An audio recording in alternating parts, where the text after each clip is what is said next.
എല്ലാവർക്കും നമസ്കാരം. 2024 മെയ് മാസം ഉത്രം അവസാനത്തെ മുക്കാൽ ഭാഗവും അത്തം ചിത്തിരയുടെ ആദ്യത്തെ പകുതിയും വരുന്ന കന്നിക്കൂറുകാർക്ക് എങ്ങനെയുണ്ട് എന്ന് നോക്കാം. ഇത് ചന്ദ്രരാശി അനുസരിച്ച് വരുന്ന ഫലപ്രവചനമാണ്.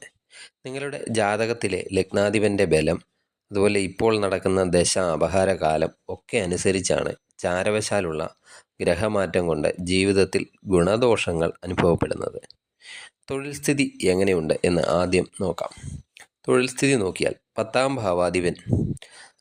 ഭാവത്തിൽ ഗ്രഹങ്ങൾ ഒന്നും ഇല്ല, അതുപോലെ ദൃഷ്ടിയും ഇല്ല. 10ാം ഭാവാധിപൻ 7ാം ഭാവത്തിൽ കുജൻ്റെയും രാഹുവിൻ്റെയും ഒക്കെ കൂടി യോഗം ചെയ്ത് നിൽക്കുന്നു. 11ാം തീയതി ബുധൻ രാശി മാറി അഷ്ടമത്തിൽ വരികയും ചെയ്യുന്നതാണ്. ജോലിയിലൊക്കെ നിങ്ങളാകപ്പാടെ ഒരു കൺഫ്യൂഷൻ ഉണ്ടാകുന്നതാണ്. ഏത് ചെയ്യണം, അതുപോലെ ഏത് ചെയ്യാതിരിക്കണം എന്നൊക്കെ ആകെ ഒരു കൺഫ്യൂഷൻ ആകുന്നതാണ്. ആരെങ്കിലും എന്തെങ്കിലുമൊക്കെ ജോലി ചെയ്ത് കാണിക്കാൻ പറഞ്ഞാൽ പോലും അത് നിങ്ങളെക്കൊണ്ട് പറ്റാതാകുന്ന ഒരു അവസ്ഥ ഈ മാസം ഉണ്ടാകുന്നതാണ്. അതിനുള്ള കാരണം എന്താണ് എന്ന് പറയാൻ പോലും നിങ്ങൾക്കൊരു പറ്റാത്ത അവസ്ഥയും ചിലപ്പോഴൊക്കെ വന്നു ചേരുന്നതാണ്. അതുപോലെ കൂടുതൽ നെർവസ് ആകുന്നതാണ്. ബുധന് കേന്ദ്ര സ്ഥിതിയൊക്കെ ഉള്ളതിനാൽ അല്പം രക്ഷയൊക്കെ ഉണ്ടാകുന്നതാണ്. 11ാം തീയതിക്കൊക്കെ ശേഷം ബുധൻ അഷ്ടമത്തിലോട്ട് വരുന്നത് ജോലിയിലുള്ള ശ്രദ്ധയൊക്കെ കുറയുന്നതും ജോലി ചെയ്യാനുള്ള മനസ്സൊക്കെ ഇല്ലാതാകുന്നതുമാണ്. എന്തെങ്കിലുമൊക്കെ കാരണമൊക്കെ പറഞ്ഞ് ജോലിയൊക്കെ ഒഴിവാക്കാൻ ശ്രമിക്കുന്നതുമാണ് ഈ സമയത്ത്. അതുപോലെ ജോലി മാറുന്നതിനുള്ള ശ്രമങ്ങൾ നിങ്ങൾ ഈ മാസം നടത്തുന്നതാണ്. നിലവിലുള്ള ജോലി മാറി മറ്റൊരു ജോലിയിലേക്ക് പോകാം എന്നൊക്കെ ചിന്തിക്കുന്നതാണ് ഈ മാസം. ജോലിയിൽ വളരെയധികം ശ്രദ്ധിക്കേണ്ട ഒരു മാസമാണ് നിങ്ങൾക്ക് മെയ് മാസം.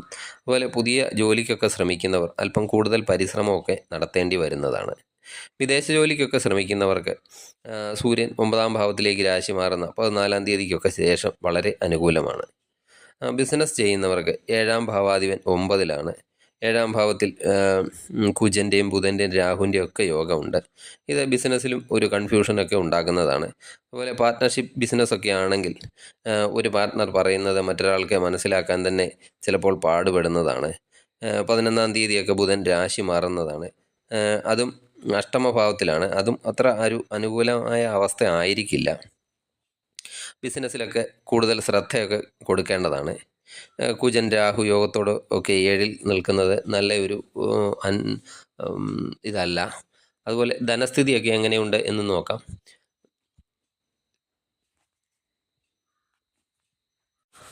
ഒരു ശരാശരി നിലവാരത്തിലായിരിക്കും ഈ മാസം നിങ്ങളുടെ ധനസ്ഥിതി പോകുന്നത്. 2ാം ഭാവാധിപനൊക്കെ അഷ്ടമത്തിലാണ്. അതുപോലെ അഷ്ടമത്തിൽ നിന്നുകൊണ്ട് 2ലേക്ക് ദൃഷ്ടിയും ചെയ്യുന്നുണ്ട്. സൂര്യനും 2ലേക്കൊക്കെ 14ാം തീയതി വരെയൊക്കെ ദൃഷ്ടി ചെയ്യുന്നുണ്ട്. പൂർവിക സ്വത്തുക്കളൊക്കെ ലഭിക്കാനുള്ളവർക്ക് അത് ലഭിക്കാനുള്ള യോഗമുണ്ട്. അതുപോലെ ലോണുകൾക്കും മറ്റും അപേക്ഷിച്ചവർക്ക് അത് ലഭിക്കാൻ സാധ്യതയും കാണുന്നുണ്ട്. മാസാവസാനമൊക്കെ ശുക്രൻ ഭാഗ്യസ്ഥാനത്തേക്കൊക്കെ മാറുമ്പോൾ ധനസ്ഥിതിയിലൊക്കെ ഇമ്പ്രൂവ്മെൻ്റ് ഉണ്ടാകുന്നതാണ്. വരവും ജലവും ഒക്കെ ബാലൻസ് ചെയ്ത് കൊണ്ടുപോകാൻ ഈ മാസം വളരെയധികം ശ്രദ്ധിക്കേണ്ടതാണ്.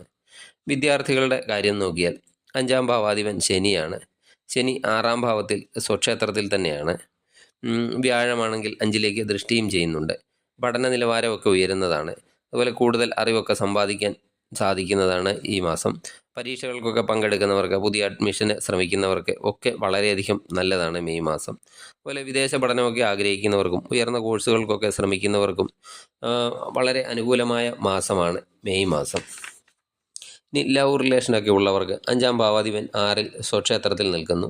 വ്യാഴം ദൃഷ്ടി ചെയ്യുന്നുമുണ്ട്.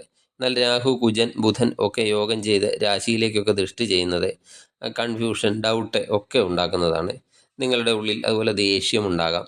വ്യാഴമൊക്കെ 5ലേക്ക് ദൃഷ്ടി ചെയ്യുന്നത് പ്രശ്നങ്ങൾക്കൊക്കെ പരിഹാരം ഉണ്ടാക്കുമെങ്കിലും റിലേഷൻ കട്ടൊക്കെ ആകാതെ നിങ്ങൾ സ്വയം ശ്രദ്ധിക്കേണ്ടതാണ്.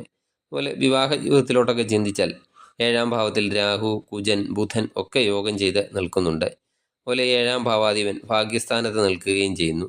ചെറിയ കാര്യങ്ങളിൽ പോലും ചെറിയ പൊട്ടിത്തെറികളൊക്കെ ഉണ്ടാകാൻ സാധ്യതയുണ്ട്. വാക്കുകളും പ്രവൃത്തികളും ഒക്കെ വളരെയധികം ശ്രദ്ധിക്കേണ്ടതാണ്.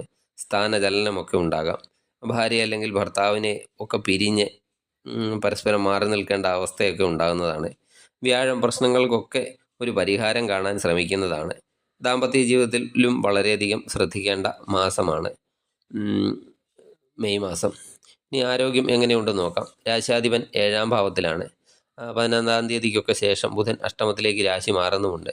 ആരോഗ്യത്തിലും വളരെയധികം ശ്രദ്ധിക്കേണ്ടതാണ്. ഇമ്മ്യൂണിറ്റി സിസ്റ്റത്തിന് തകരാറുകൾ ഉണ്ടാകാം. അതുപോലെ അലർജി സംബന്ധമായ പ്രശ്നങ്ങളൊക്കെ ഉണ്ടാകാം. ദൈവാധീനത്തിനായി ശിവ ക്ഷേത്ര ദർശനം നടത്തി പ്രാർത്ഥിക്കുക. ഭഗവാനെ പിൻവിളക്ക്, കൂവളമാല എന്നീ വഴിപാടുകളൊക്കെ സമർപ്പിക്കുക. അതുപോലെ ദേവി ക്ഷേത്ര ദർശനം നടത്തി കഴിയുന്ന വഴിപാടുകളൊക്കെ ദേവിക്കും സമർപ്പിക്കുക. ശ്രീകൃഷ്ണന് തുളസിമാല സമർപ്പിക്കുക. അതുപോലെ വളരെയധികം ഈ മാസം ശ്രദ്ധിക്കേണ്ട ഒരു മാസമാണ്. കന്നിക്കൂറുകാർക്ക് നല്ല രീതിയിലുള്ള പ്രാർത്ഥന ഒക്കെ അനിവാര്യമാണ്. നിങ്ങൾക്ക് നല്ലൊരു മാസമാകട്ടെ മെയ് മാസം. നന്ദി, നമസ്കാരം.